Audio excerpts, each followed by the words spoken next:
அனைவருக்கும் எங்கள் இனிய வணக்கம். தொழில் செய்யும் இடம் என்பது நாம் பூஜை செய்யும் இடத்திற்கு சமமாகும். தொழிலில் நல்ல முன்னேற்றம் இருந்தால் மட்டுமே குடும்பமும் நமது வாழ்க்கையும் நல்லவிதமாக அமையும். அப்படி ஒருவரின் வாழ்க்கைக்கு ஆணிவேராக அமையும் வருமானம் தரக்கூடிய அந்த இடம் எப்பொழுதும் நல்ல மகாலட்சுமி கடாட்சத்துடன் மிகவும் சுறுசுறுப்பாக இருக்க வேண்டும். அங்கு வந்த அனைவரும் மகிழ்ச்சியாகவும் நேர்மறை எண்ணம் நிறைந்தவராகவும் மாறிவிட வேண்டும். இப்படி இல்லாமல் எப்பொழுதும் வேலை செய்யும் இடம் சற்று மந்தமாக சுறுசுறுப்பாக இல்லாமல் இருந்தால் தொழிலில் முன்னேற்றம் என்பது இருக்காது. நாம் செய்ய நினைக்கும் காரியம் அனைத்திலும் ஏதாவது ஒரு தடை வந்து கொண்டே இருக்கும். இப்படிப்பட்ட தரித்திர நிலை விலகுவதற்கு இந்த பரிகாரத்தை செய்து பலன் பெற முடியும். வாருங்கள், அது என்ன பரிகாரம் என்பதை வாங்க இந்த வீடியோல தெரிஞ்சுக்கலாம். காலை எழுந்து குளித்து முடித்து நன்றாக துணி அணிந்து கொண்டு வேலை செய்யும் இடத்திற்கு வந்து விடுவோம். இன்று அலுவலகத்திற்கோ அல்லது வியாபார ஸ்தலத்திற்கோ சென்றவுடன் இந்த பணியை முதலில் செய்யுங்க. இவ்வாறான வேலைகளை இப்படிப்பட்ட முறையில்தான் செய்ய வேண்டும் என்று பலவித முன்னேற்பாடுகளுடன் சென்றிருப்பீங்க. அங்கு சென்றவுடன் அப்படிப்பட்ட எண்ணமே உங்களுக்கு வராமல் போய்விடும். உடன் வேலை செய்பவர்களும் எந்தவித சுறுசுறுப்பும் இல்லாமல் மந்தமாகவே இருப்பாங்க. மனமும் சரி உடலும் சரி எதற்கும் தயாராக இல்லாமல் சோம்பலாக இருக்கும். நம்மை தேடி வியாபாரம் பேச வருபவர்களும் நமது இடத்திற்கு வந்தவுடன் அவர்களின் முடிவை மாற்றிக்கொள்வாங்க. அதனை பற்றி பேசாமல் திரும்பி சென்று விடுவாங்க.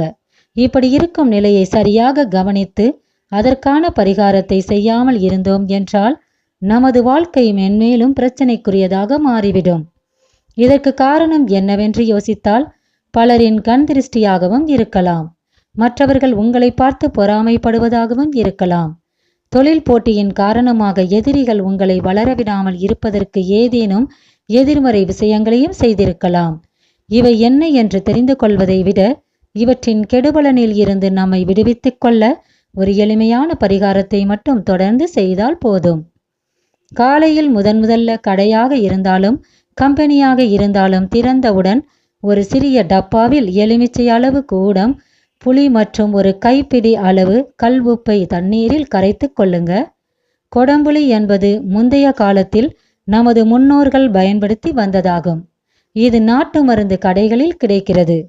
அவை முழுவதுமாக தண்ணீரில் கரைந்தவுடன் அதில் இருக்கும் சக்கைகளை எடுத்து தூரமாக போட்டுவிட்டு அந்த தண்ணீரை கடையின் உள்பகுதியில் இருந்து வாசல் வரை தெளித்து வாங்க.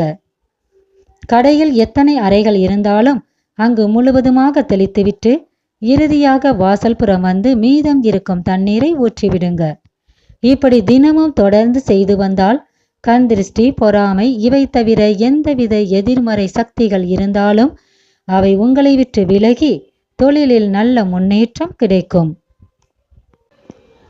உங்களது வியாபாரத்தில் முன்னேற்றம் இல்லாமல் நஷ்டம் ஏற்பட்டு கொண்டிருந்தால் இந்த எளிய பரிகாரத்தை செய்து பாருங்க. நம்பிக்கையுடன் செய்யுங்க. நிச்சயம் உங்களுக்கு நல்லதே நடக்கும். வாழ்க வளமுடன், நலமுடன் அனைவரும். நன்றி.